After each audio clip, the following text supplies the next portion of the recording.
Bienvenidos, soy Tino Palomino, esta es La Verdad Noticias. El día de hoy tenemos la presencia de Juan Falconi, ex secretario general del Jurado Nacional de Elecciones, a nivel administrativo, prácticamente la más alta autoridad. Señores, el presidente Francisco Sagasti ha salido al aire y ha manifestado su total y absoluto rechazo a una carta que ex militares de las Fuerzas Armadas le habrían cursado pues a los actuales mandos de las Fuerzas Armadas. En esta carta, los militares en retiro piden que no reconozcan, si es que posiblemente salga elegido el señor Castillo, que no reconozcan ese triunfo toda vez que hay evidencias de que ha habido fraude, y prácticamente llaman a que se convoque a una segunda vuelta electoral, es decir, la nulidad de esta segunda vuelta y que se convoque una nueva segunda vuelta, lo cual ha sido rechazado por el presidente Sagasti. Y asimismo también manifiesta que el presidente de la República se ha entrometido en este proceso electoral.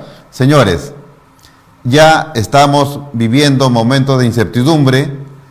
Simpatizantes del señor Castillo y simpatizantes de la señora Fujimori constantemente están que se movilizan, vienen gente de provincia. Eso va a impedir que se resuelva la crisis sanitaria de nuestro país. Más aún, eso se está profundizando y prácticamente estamos a expensas de una tercera ola. Señores, si bien es cierto que el presidente Sagasti hizo una llamada al escritor peruano Mario Vargas Llosa, haciéndole un pedido respecto de la señora Fujimori, pero por favor no debemos de echar más leña al fuego. Hay que esperar que los entes de nuestro país, en este caso el Jurado Nacional de Elecciones, se pronuncie en última instancia para adoptar las medidas legales correspondientes. Pero señor, sembrar el caos, el desorden en nuestro país, eso no va a beneficiar absolutamente a nadie. Debemos de mantener la calma, debemos de mantener la paz y la tranquilidad. Tantos años viviendo en paz para por un proceso electoral perderla, pensamos que no. Una elección es una fiesta democrática, pero esta elección, señores, de fiesta no tiene nada porque prácticamente los peruanos estamos enfrentados unos con otros y esto, señores, debe de acabar. Señor Juan Falconi, bienvenido al programa. Tino, ¿cómo estás? Muchísimas gracias por la invitación. Es necesario que el elector, el ciudadano, el hombre de a pie, conozca un poco las normas electorales, porque hablamos a favor de uno y de otro, nos peleamos, a veces hasta en la misma familia, y la verdad que no conocemos la legislación de manera concreta y específica.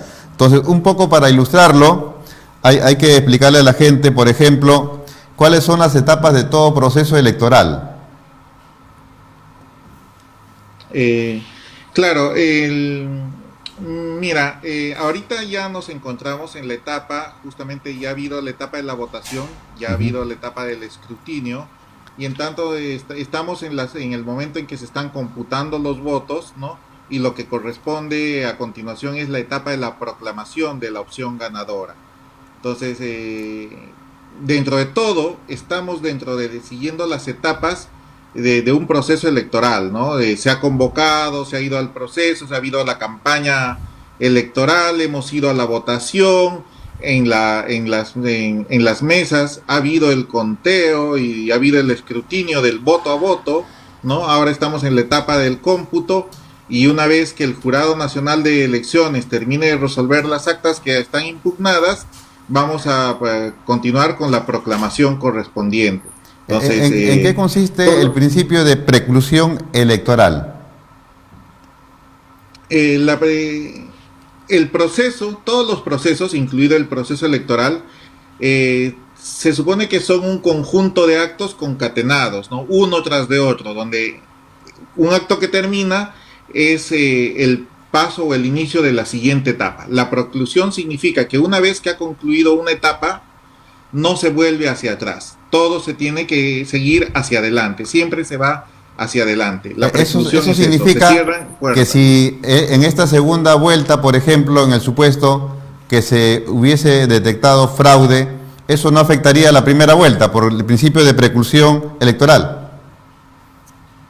La Constitución además señala que en su artículo 365, la Ley Orgánica de Elecciones, ¿no?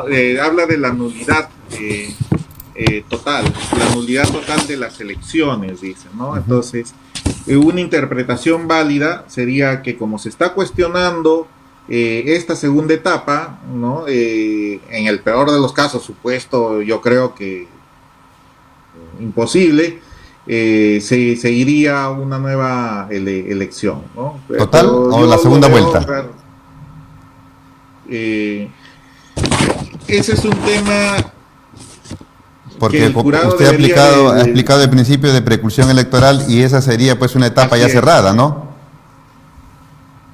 claro, pero el 365 de la Ley Orgánica de Elecciones te decía, dice, ¿no? El Jurado Nacional de Elecciones proclama la nulidad total de las elecciones, O sea, no ¿no? distinguen de Entonces, primera ni segunda vuelta.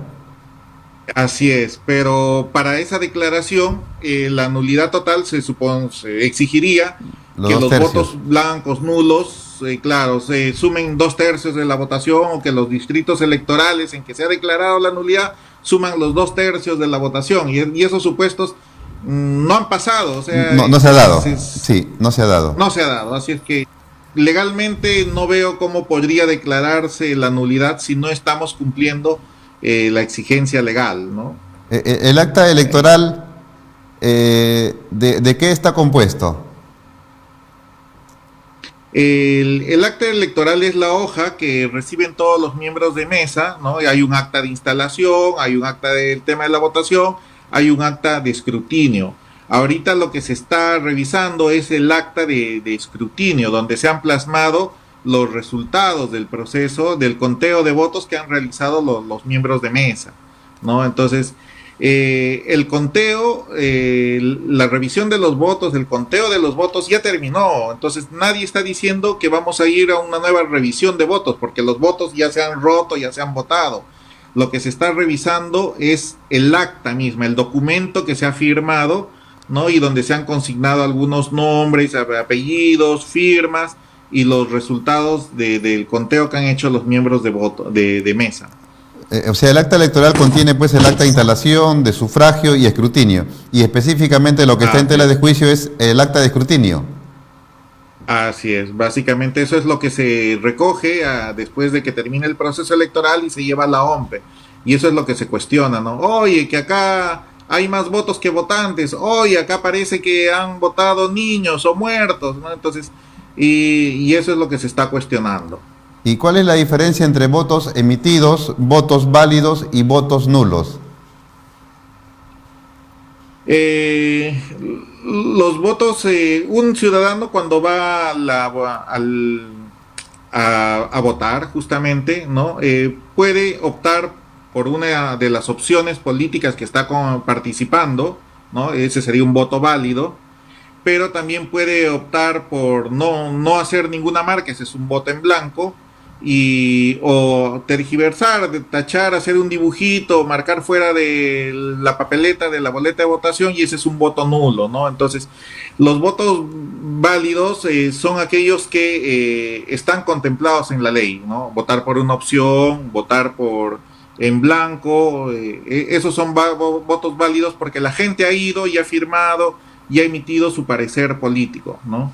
¿A qué se Entonces, llama acta electoral observada y quién tiene la potestad de observarla? el tema de las actas, por ejemplo, eso está regulado en una resolución del jurado que es muy antigua, incluso es del año, es la resolución 331 del año 2015, ¿no? Es una resolución antigua y el jurado ahí ha señalado para que no haya, ¿no? El acta observada son las actas que han sido revisadas por el personal, o sea, que han llegado al centro de cómputo de la OMPE, ¿no? De los distritos electorales y han sido digitadas y han encontrado que puede faltarle alguna firma o que la suma de votos excede a los votantes, etcétera. Entonces, el personal mismo de la OMPE las separa, ¿no? Las observa. Oye, acá le falta esta exigencia de ley. Oye, acá matemáticamente no corresponde la cantidad de votantes con la cantidad de votos, etcétera.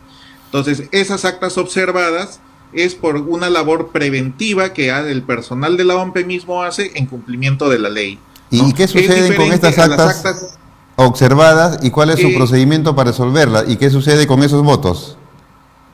Ya, estas actas observadas son remitidas al jurado electoral especial, ¿no? La OMPE hace un pequeño informe diciendo, oye, hemos encontrado esta inconsistencia, falta una firma o hay diferencia entre los votantes, y se le pasa al jurado electoral especial.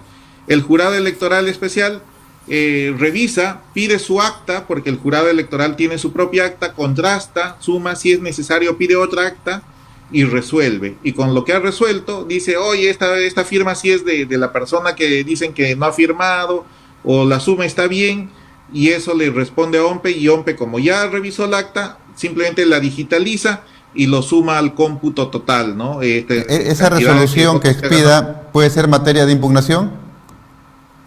Sí, claro, pagando la tasa correspondiente se va al Jurado Nacional de Elecciones. ¿Y el plazo para impugnarla? Sí. El plazo para impugnarla, la ley señala que es 3 días siempre, ¿no? Todas las apelaciones, todas las impugnaciones son 3 días. ¿En qué casos el jurado electoral especial puede declarar la nulidad de la votación realizada en una mesa de sufragio? Uy, mira, en esta resolución 331 que te señalo del jurado, que es del 23 de noviembre del 2015, el jurado sacó un reglamento de procedimientos aplicables, ¿no?, a las actas observadas en las elecciones generales. Y ahí hay varios supuestos, ¿no? Por ejemplo, cuando no hay firmas en las actas, ¿no?, de quiénes son los miembros de mesa, tienen que tener 3 firmas. Si solamente hay 2 firmas, se puede anular el acta, y entonces toda esa votación se va a los votos nulos. Por eso es que se está cuestionando ahora, ¿no?, algunas firmas, porque si el jurado declarase que en esas 3 firmas que aparecen, solamente 2 están bien firmadas, que una es de un muerto, entonces se anularía esa acta. Por ejemplo, si el total de ciudadanos que votaron, o sea, los votos es mayor que los electores que están en la lista, ¿no?, en el padrón electoral, también esa votación se anula. De pronto abren, contabilizan, hay 300 votos, oye, pero el padrón electoral solamente dice 200 votantes, entonces esos 300 votos es irregular. ¿Cómo hay 300 votos y solamente debían votar 200? Entonces se anula el acta también, ¿no? ¿Y en qué casos el Jurado Nacional de Elecciones puede declarar la nulidad de las elecciones en un distrito o en una provincia? Básicamente lo mismo, ¿no? Cuando los 2/3, sí, 2/3 de la votación de los votos nulos blancos, ¿no? Suman eso, o sea, casi un 67%, 2/3, pero no se ha dado a nivel nacional en ninguno de los distritos electorales. Entonces, ese es un supuesto que no se ha dado ni en los distritos electorales, no se está dando a nivel nacional. Entonces, por ahí no va el pedido de nulidad, ¿no? ¿Y qué es lo que viene ocurriendo actualmente? El señor Castillo, a través de un Twitter, prácticamente se ha declarado presidente electo de nuestro país, pero el Jurado Nacional de Elecciones todavía no ha proclamado a nadie. ¿Qué es lo que viene ocurriendo en nuestro país? ¿Qué es lo que viene reclamando el partido político Fuerza Popular? Yo creo que no hay que ser tan susceptibles. Definitivamente, en el mundo formal, se espera que el jurado proclame oficialmente al ganador. Pero ahorita estamos en campaña, estamos en un proceso electoral, estamos en ambiente político. Y el señor Castillo se ha proclamado porque matemáticamente él tiene todas las probabilidades de que el jurado, una vez que termine las actas y la OMPE contabilice, le corresponde proclamarlo como presidente. Entonces, ese gesto político no debería de herirse susceptibilidades, no es que esté usurpando funciones, nada, es un gesto político propio de una época electoral. Así ha pasado muchas veces en campañas anteriores, ¿no? Sino que ahora la polarización hace que la gente pues esté mucho más susceptible. ¿Y cuántos son los votos que están en juego? Creo que la diferencia entre ambos candidatos es algo aproximado a los 40.000, ¿no? O un poco más. Sí, la diferencia actualmente es mucho menor, y matemáticamente, aunque le hubiesen dado la razón a las impugnaciones, no habría eso variado el resultado final. Entonces, Solamente hay que esperar tranquilamente que el jurado revise las actas que faltan, ¿no?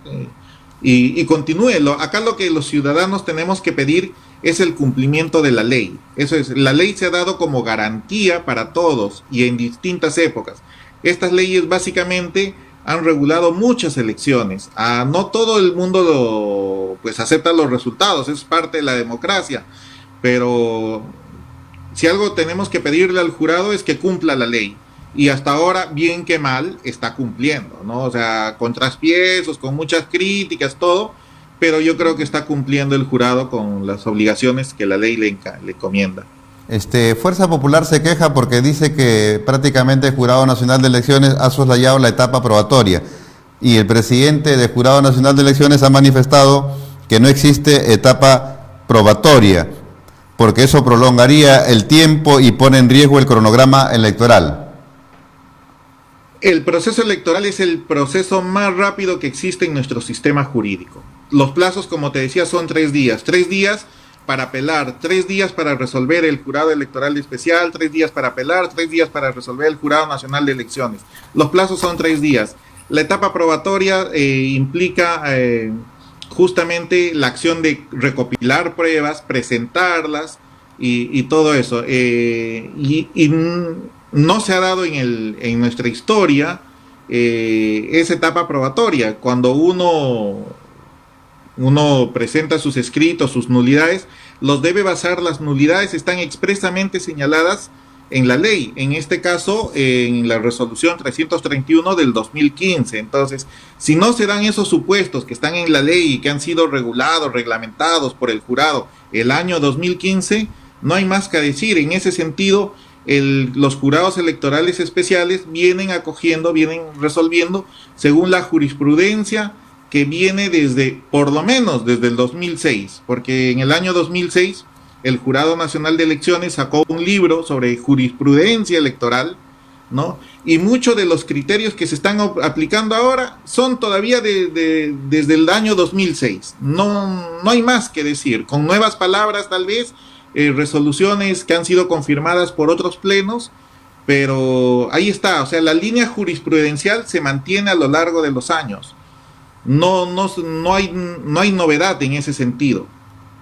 El abogado Amoretti Pachas ha interpuesto una denuncia penal, ¿no?, respecto de este proceso electoral.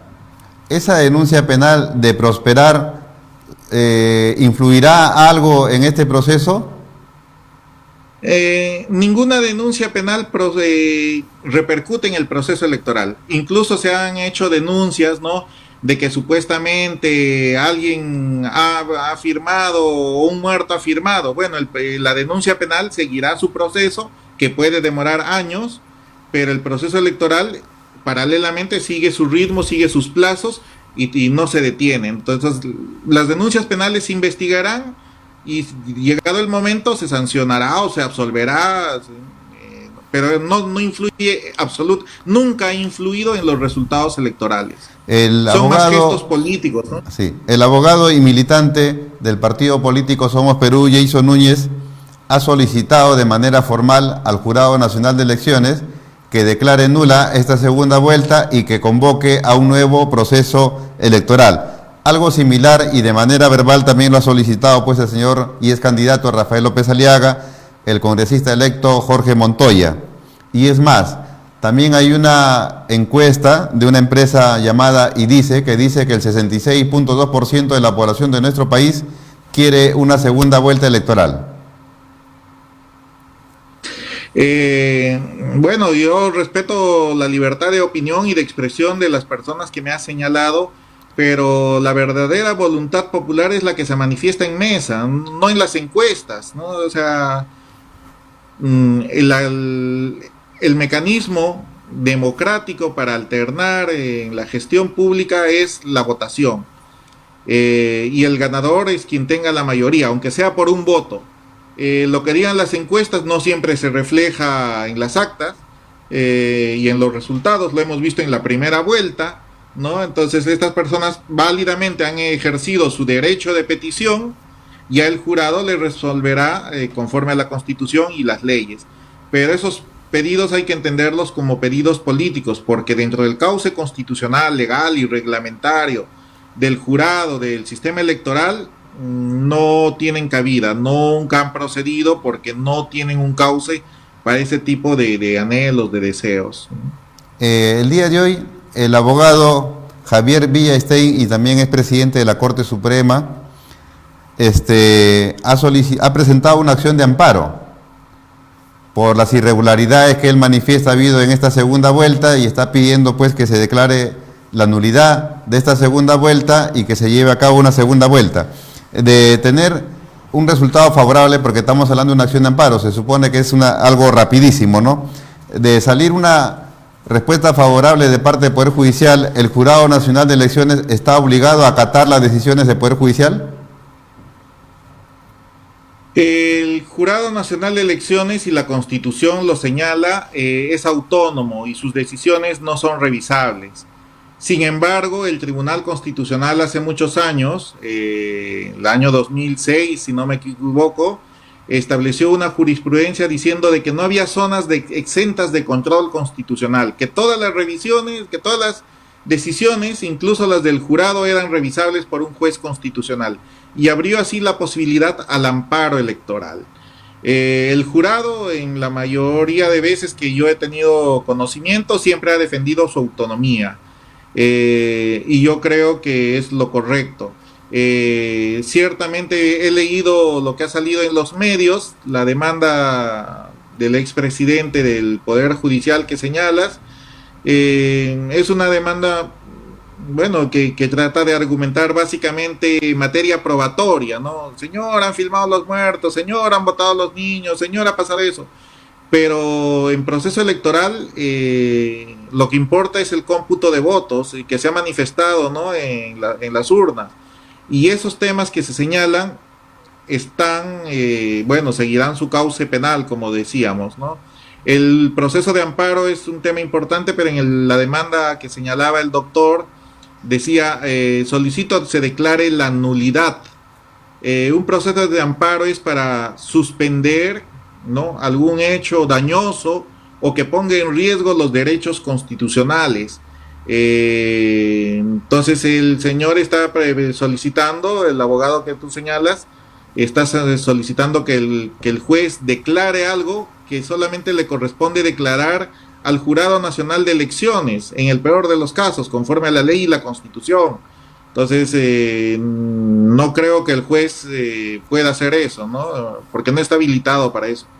Los pedidos de nulidad los declara, las declaraciones de nulidad según Constitución y según el artículo 184 de la Constitución y según el 363, 364 y 365 de la Ley Orgánica de Elecciones, las declara el Jurado Nacional de Elecciones. Un juez no puede declarar la nulidad de una elección. No está habilitado por ley, no, por más amparo que sea. La abogada Lourdes Flores Nano manifestó que respecto de su agrupación política, el Partido Popular Cristiano, fue rechazada pues prácticamente su lista porque se presentó a deshora para hacer algunas subsanaciones a las observaciones. Y ella entiende pues que no se deben computar los días por horas, sino las 24 horas, ¿no? Y las 24 horas no había terminado, manifiesta ella. Y se fue o recurrió al Poder Judicial y dice ella que le dieron la razón, pero el Jurado Nacional de Elecciones no acató esa decisión del Poder Judicial.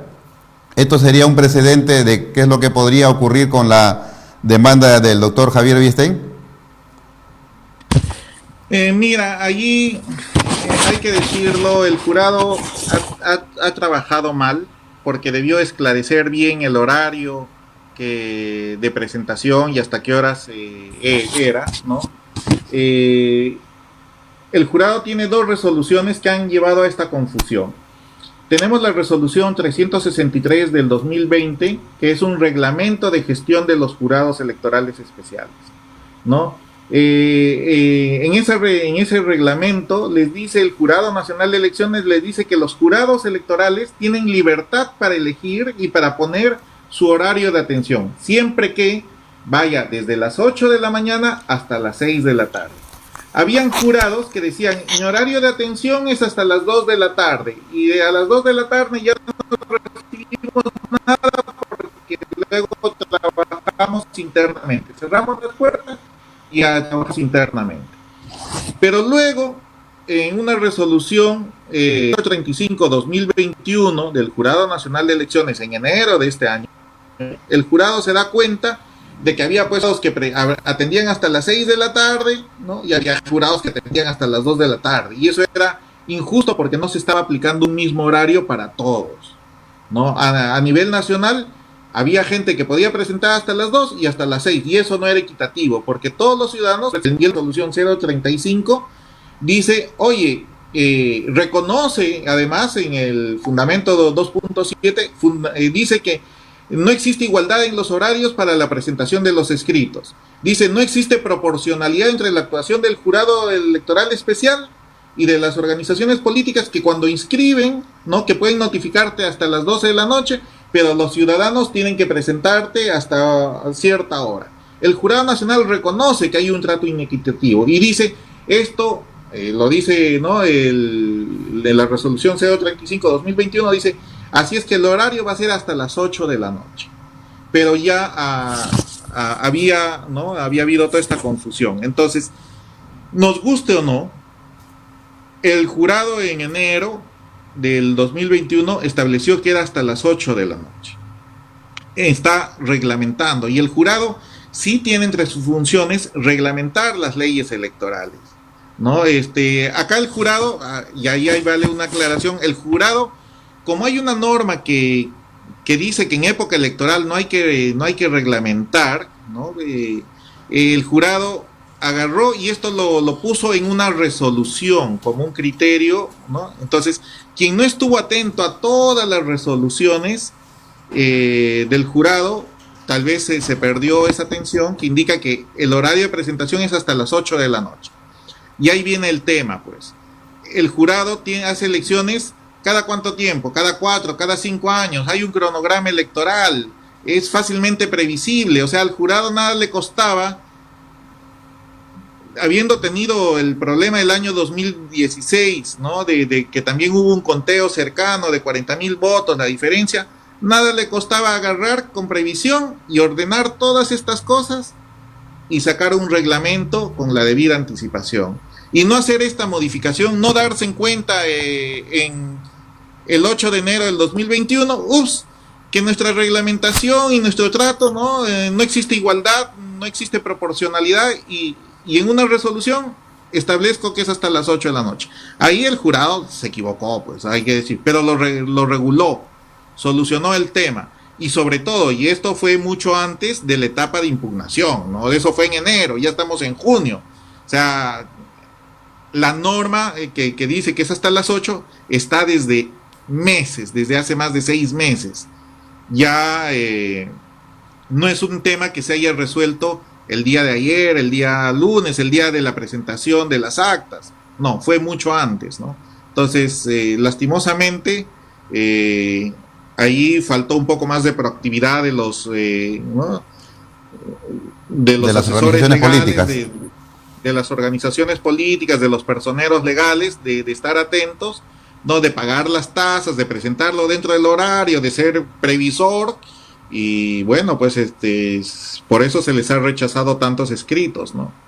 El hecho de que el presidente de la República, Francisco Sagasti, haya llamado al señor Mario Vargas Llosa para que interceda ante la señora Keiko Fujimori, ¿es una intromisión en el proceso electoral?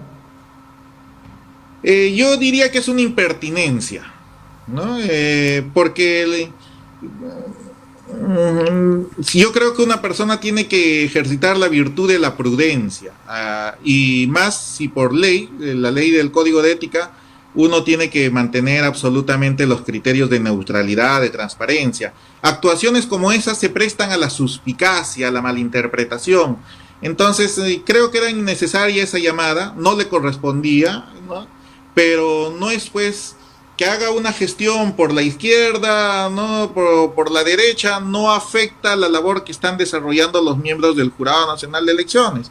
O sea, fue una impertinencia. Entonces yo no veo propiamente ahí una intervención intervención, interferencia en la labor del Jurado Nacional de Elecciones, ¿no? Yo creo que ha sido una intervención de motu propio, desafortunada, ¿no? Impertinente, innecesaria, tal vez por de su visión estratégica de primer mandatario lo ha visto necesario, pero se presta a la suspicacia, y en estas épocas, con un país polarizado, uno tiene que ser mucho más prudente en el accionar, ¿no?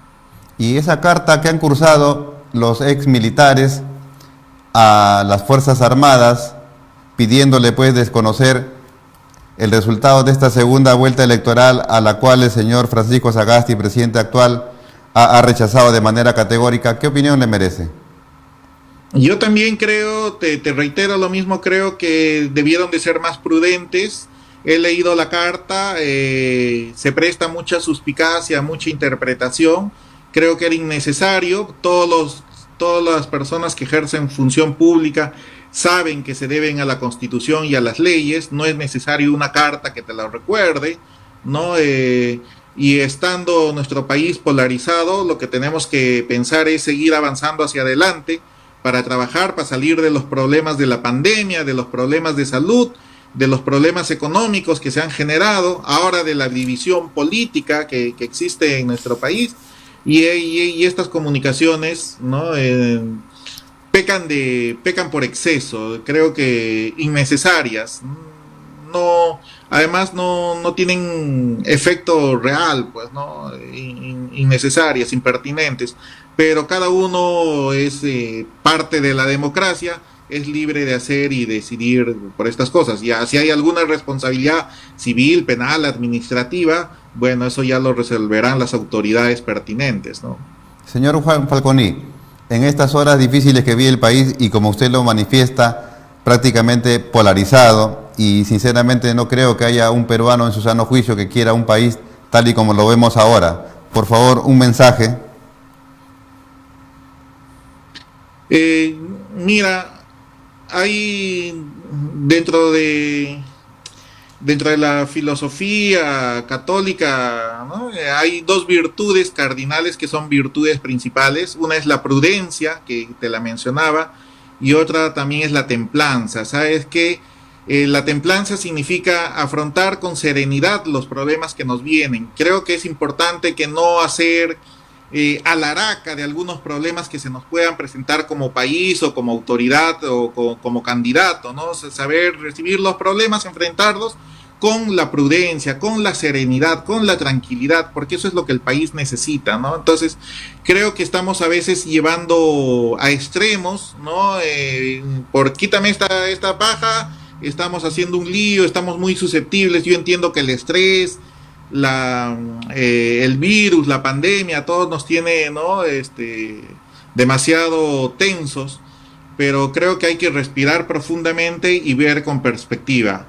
Acá lo importante es de que se ha cumplido el calendario electoral, la población ha ido y votado masivamente, ¿no? Nos pueden gustar o no los resultados, pero es la democracia. No salgo a defender mi voto, lo que hay que pedir que se respete es la voluntad popular. No, que respeten mi voto es uno entre tantos millones, que respeten la voluntad popular, eso es lo que debemos decir. Y Pato Gallareta, ya el jurado proclamará dentro de unos días. Mira que en el 2011, el día 23 de junio, proclamó los resultados. En el año 2016, que hubo una elección muy ajustada de 40,000 votos también, en el día 28, me parece, de junio, proclamó los resultados. O sea, todavía estamos dentro de un margen manejable de tiempo, ¿no? No es que el jurado también esté dilatando excesivamente, está dentro de los márgenes, y por esto te decía, el jurado, bien que mal, está cumpliendo la ley, porque siempre hay inconvenientes, hay cosas, entonces no veamos fantasmas donde no hay. Exijamos que se cumpla la Constitución, la ley, nos guste o no nos guste, que se cumpla la Constitución y la ley, y a partir del 28 de julio, con las nuevas autoridades, sea quien sea, nos ponemos todos, hacemos una cadena humana y vamos hacia adelante. Es lo que nos corresponde como país, no hay más. ¿Qué te podría decir? ¿No? Es el deseo, creo, de todos los peruanos es de que salgamos bien con salud y que mejore la situación política y económica, ¿no? Que ha golpeado a tantos en estos años. Señor Juan Falconi, estamos muy agradecidos con su participación y será pues hasta otra oportunidad. Tino, a ti más bien muchísimas gracias por esta oportunidad de compartir y compartir sin apasionamientos políticos sobre todo, ¿no? Porque lamentablemente he visto a muchos colegas que defendiendo una y otra opción, a veces se olvidan de que la Constitución y las leyes deben regir nuestra convivencia social, ¿no? Los apasionamientos no son buenos, no son buenos consejeros. Muchas gracias a ti. Gracias. Señores, eso ha sido todo por hoy. Hemos tenido la presencia de Juan Falconi, ex secretario general del Jurado Nacional de Elecciones, en su momento una de las más altas autoridades en el plano administrativo. Y con él hemos tratado acerca de cómo se desenvuelve, cómo se desarrolla un proceso electoral, cuál es el mecanismo pues para impugnar el plazo y qué es lo que viene ocurriendo actualmente. Señores, lo más importante de todo esto es que guardemos la calma, esperemos con tranquilidad, con paciencia el resultado final de este proceso electoral. Los peruanos queremos vivir en paz, no queremos vivir polarizados y sobre todo lo que se quiere es que se resuelva la crisis sanitaria y la crisis económica. Señores, eso ha sido todo por hoy. Compartan este video a través de las redes sociales. Nos vemos el día lunes en el mismo horario. Muchas gracias.